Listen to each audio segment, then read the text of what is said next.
عسلامة يا جماعة، كتشوفوا اليوم غادي نشارك معكم مرفيسة بالطريقة نتاعو كتجي رائعة وسهلة وبسيطة. توا غادي ندوز طريقة التحضير. نتمنى تعجبكم هاد الوصفة تاع اليوم. توا غادي ندوز طريقة التحضير. توا غادي نبدا طريقة تحضير هاد الوصفة كتجي رائعة. المهم الوصفة كتحضر وقت تاع البرد، وانا كنحضر وقت تاع سخونة الطقس، ما سخونة مش باردة. المهم طنجرة ضيفنا قليل من الزيت كتشوفوا نور الشمس. المهم هي الزيت تحبوا نتوما نجم تحضروا هاد الوصفة. المهم نحتاج كيلو دجاج والطريف تاع الدجاج على حسب افراد العائلة. المهم نحتاج 3 حبات تاع البصل اللي قصينا كتشوفوا، المهم ولا 4، المهم على حسب. المهم ضروري رفيسة نكترو بالدجاج والثوم. نحتاج 4 فصوص تاع الثوم اللي ما قشرنا لحتى غسلتهم ورميتهم في الدجاج كطريقة. نخلي هاد الدجاج تاعنا حتى يتقلى، حتى يطيب هذيك البصل، يطلق المذاق تاع البصل وديك الريحة تاع الدجاج يا سلام. المهم العدس غادي نطيبو وحدو. المهم فما اللي كيخلط العدس مع الدجاج. المهم ما يجيكمش باهيه البنات، جربوا هاد الطريقه كتجي رائعه.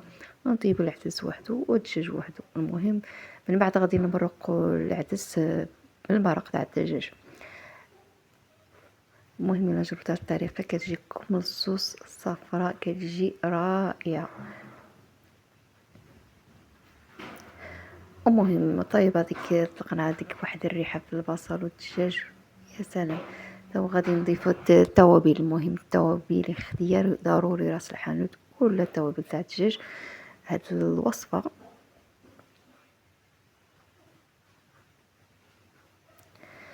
المهم انا غادي نضيف الحرقوم البلدي كتشوفوا. المهم الحرقوم اللي كنحضروا في الدار. وغادي نضيف المغرفه الصغيره تاع الفلفل كحل، الملحه مغرفه صغيره على حسب الرغبه الملحه. المهم غادي نزيد راس الحانوت المغرفه صغيره كيف. وغادي نزيد التوابل تاع الدجاج، المروزيه مغربيه 100%، كتجي فيها رائعه مع الدجاج يا سلام يا سلام. المهم راس الحانوت ماش حار، غادي نضيف المغرفه صغيره تاع الحار، الفلفل اللي كنحضروا في الدار مهرمش من الحار. المهم الرفيسه ضروري تولي حاره.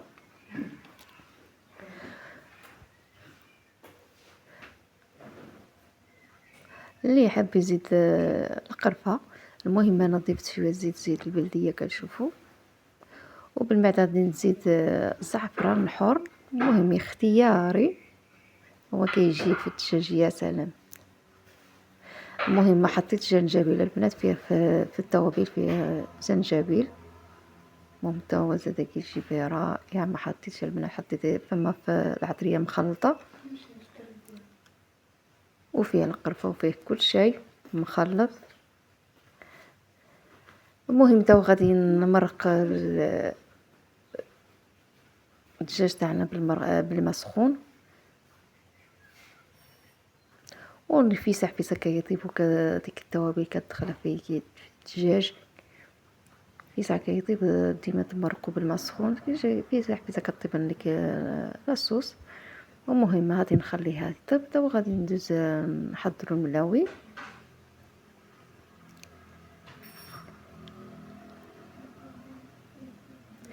المهم العجينه البنات عادي، العجين كنعجن الفينو. المهم السميد رطب وشويه الفرينه شويه الملحه ونعجنوا العجين عادي كديما كنعجنوا. المهم العجينه خلينا ساعه ولا ساعتين. المهم كيجيكم في الملاوي فيسا كتحضروهم، فيسا كيمشي معاك العجين فيسا كتخدميه. المهم دهنا البلاطو تاعنا بالزيت، وغادي نكور الكويرات الصغار نخليهم يرتاحوا ومن بعد نرجعوا نطيبهم. المهم طريقه سهله وبسيطه تحضري في العشاء ولا في الفطور الغدا، كيجي رائع هذا الرفيسه. المهم تا غادي نكور الكويرات تاعنا تاع الملاوي وبالماء نرجع.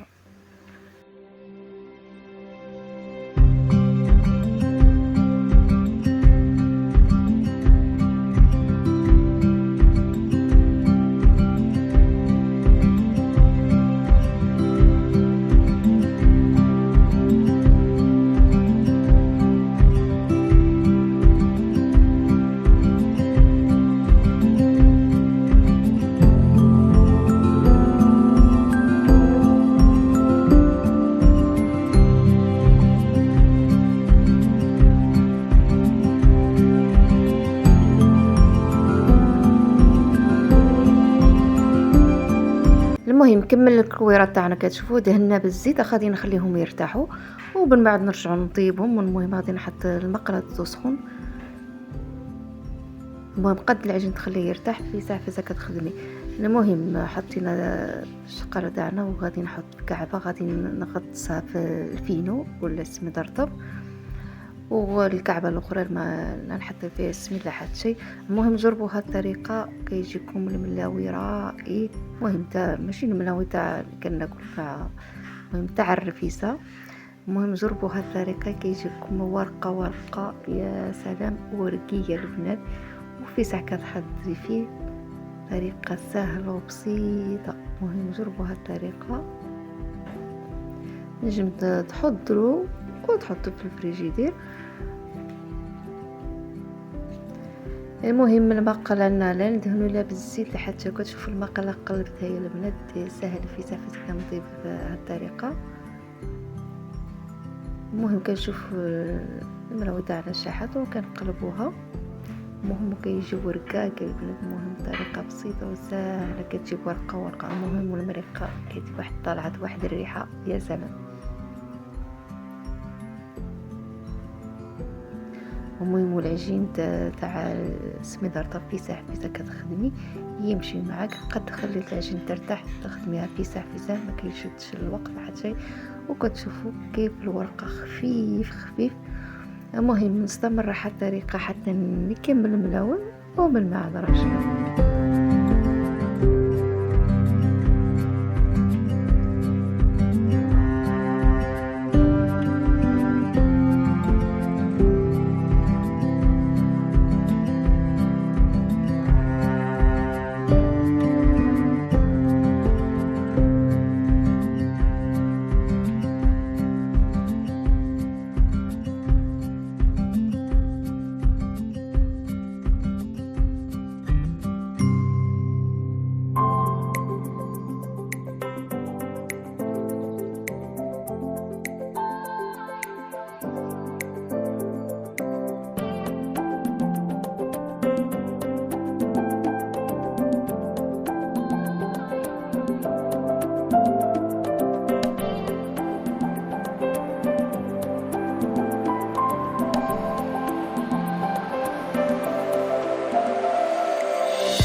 المهم كملنا الملاوه كتشوفوا. المهم بقات كاعبه.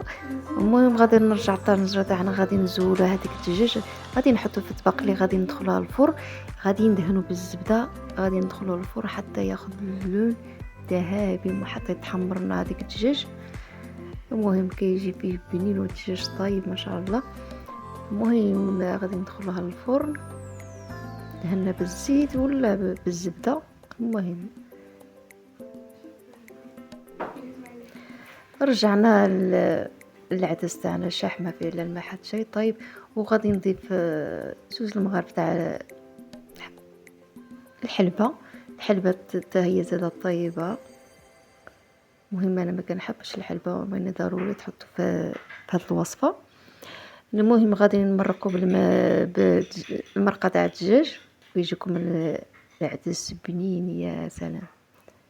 وغادي نخلي حتى يشيح هذاك العدس. المهم نرجعنا بالخبز، غادي الملاوي تاعنا غادي نقصهم. المهم غادي نحل لكم كعبه كتشوف ورقه ورقه ما كيلصق لا حتى، وكيجي خفيف كيف الريشه يا البنات. جربوها طريقه سهله ما في حتى شيء. المهم غادي نقصوا في المقص سهله في القصان. المهم مازال سخون. المهم هذه الرفيسه كان سخونه كتجي بنينه بنينه. وكنلفوا هاد الطريقه ونقصوا.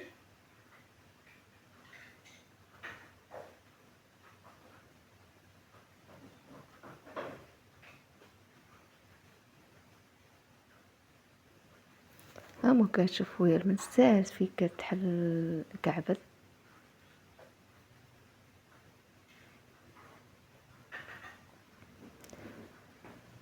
المهم كملنا الخبز تاعنا، قصينا الخبز توا غادي نحتاجو الطبق اللي غادي نقدمو. المهم المرقه كتشوفوا صفيتها، ضروري تصفيوها وهذيك البصل اللي صفينا ضيفنا في العدس وصبينا كتشوفوا. المهم بطريقه واضحه وسهله، وغادي نسقيها كيف كنسقي الكسكسي. المهم كتشوفوا المريقه كتجي رائعه، ما تخلطش العدس مع المرقه تاع الدجاج، تجيكم المرقه كحلوه، تجيك اللون هذايا، لون اصفر. المهم غادي نستمر على الطريقه حتى نكمل نوريكم الشكل النهائي. المهم تنجم تزينوا بالبيض مسلوق، اللي كيحب البيض يزيدوا البيض.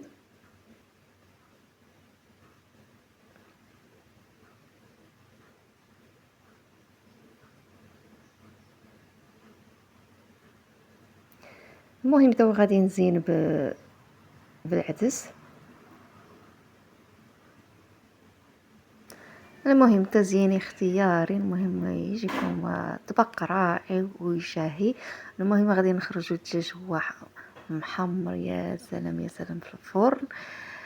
المهم هاد الطبق كيجي لذيذ، جربوها الطريقه كتشوفوا سهله وبسيطه. المهم نحط الدجاج مع هاد الطريقه، ومن بعد غادي في وسط الثوم غادي نزين الطبق تاعنا كيف تشوفوا، وغادي نصب شويه المريقه فوق الدجاج يجي لذيذ. المهم نتمنى تعجبكم هاد الوصفه تاع اليوم. الا عجبكم الوصفه تاع البنات ننسى واحد اللايك واحد تعليق الفيديو، وبارطاجي الفيديو، ونتلاقاو في الفيديو الجاي ان شاء الله. بالسلامه.